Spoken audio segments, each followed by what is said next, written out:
안녕하세요, 남스비입니다. 네, 오늘은 구단주 맥주에 대해서 한번 설명해 보도록 하겠습니다. 여러분, 구단주 맥주라고 혹시 들어보셨나요?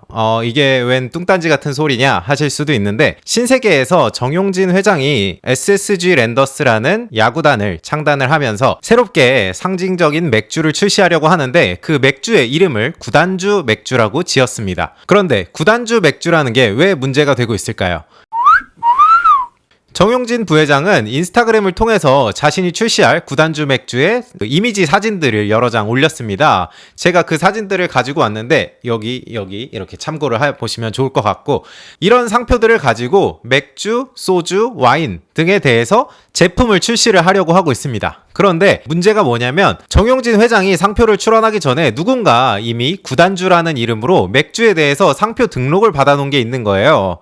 일부 언론에서는 조금 잘못 알려진 부분이 있는데, 정용진 회장이 이 사진들을 인스타그램에 올리니까 어떤 상표 브로커가 인스타그램을 올린 것을 보고서 그렇게 상표를 출원한 것으로 보도가 되고 있는데, 살짝 잘못 알려진 부분이 있어서 제가 정확한 사실을 좀 전달해 드리고자 합니다. 일단 그 구단주라는 상표를 출원한 사람은 2019년 11월 달에 상표를 출원했어요. 2019년 11월 달에는 정용진 회장이 SSG 랜더스를 인수하기도 전이고, 맥주 상표에 대한 출원에 대한 어떠한 얘기도 없을 때 이미 상표를 구단주라는 이름으로 맥주에 대해서 출원을 해놨습니다. 그러고 나서 2021년 6월 초에 정용진 회장이 인스타그램을 통해서 여러 가지 구단주 맥주, 구단주 와인 등에 대한 이미지를 업로드를 했더니, 그러고 났더니 구단주 맥주를 처음 상표 출원한 그 사람이 이제 와인에다가도 똑같은 구단주라는 이름으로 상표를 출원하게 된 거죠. 이 두 번째 상표 출원, 와인에 대한 상표 출원은 사실 정용진 회장이 구단주 와인이라는 거를 만들겠다라는 걸 인식을 하고서 상표의 범위를, 지정상품의 범위를 넓혀나간 것이라고 볼 수 있겠는데요.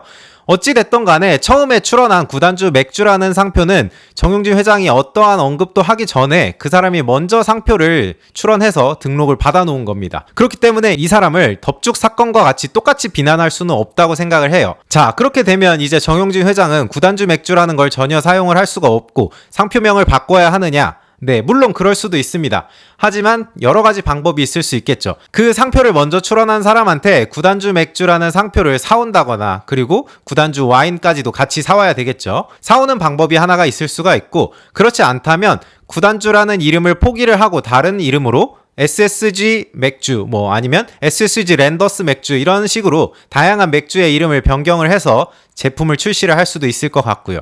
마지막으로는 다른 사람이 등록받은 이 상표를 없애버리는 방법도 있습니다. 그런데 이게 무작정 없앨 수 있는 건 아니고, 먼저 상표를 출원해서 등록받은 사람이 3년 동안 상표를 사용하지 않으면 불사용으로 인해서 취소 심판을 청구할 수가 있거든요. 그렇기 때문에 지금 상표를 등록받은 이 사람이 구단주라는 맥주를 출시를 하지 않았잖아요. 그렇기 때문에 계속해서 3년 동안 사용을 하지 않고 있다면 정용진 회장은 상표 취소 심판을 청구함으로써 상표를 취소시키고 본인이 다시 등록을 받을 수가 있게 되는 겁니다. 그런데 현실적으로 정용진 회장은 지금 맥주에 대해서 어느 정도 맥주 출시를 앞두고 있기 때문에 3년을 기다려서 상표를 취소시키고 본인이 다시 등록을 받거나 이러지는 않을 것 같고, 제가 봤을 때 가장 유력한 것은 상표를 사온다거나 아니면 다른 이름으로 변경을 해서 제품을 출시할 거다라는 게 제 예상입니다. 예상되는 이름으로는 랜더스 맥주 이런 것들이 있을 것 같고요. 정용진 회장이 어떻게 할지는 조금 지켜봐야 할 것 같습니다. 네, 여기서 오늘의 교훈은, 상표를 내가 아직 출원하기도 전인데 무작정 인스타그램에 올린다거나 SNS를 통해서 공개를 하게 된다면 여러분의 상표는 항상 위험에 노출될 수가 있습니다. 그렇기 때문에 내가 상표를 공개하거나 아니면 제품 출시를 앞두고 있다라고 한다면 무조건 상표를 먼저 출원하시기를 당부드립니다. 네, 그러면 오늘 영상은 여기까지였고요. 재밌으셨다면 구독과 좋아요 눌러주시고 다음 시간에 또 재밌는 이야기로 돌아오도록 하겠습니다. 그러면 안녕!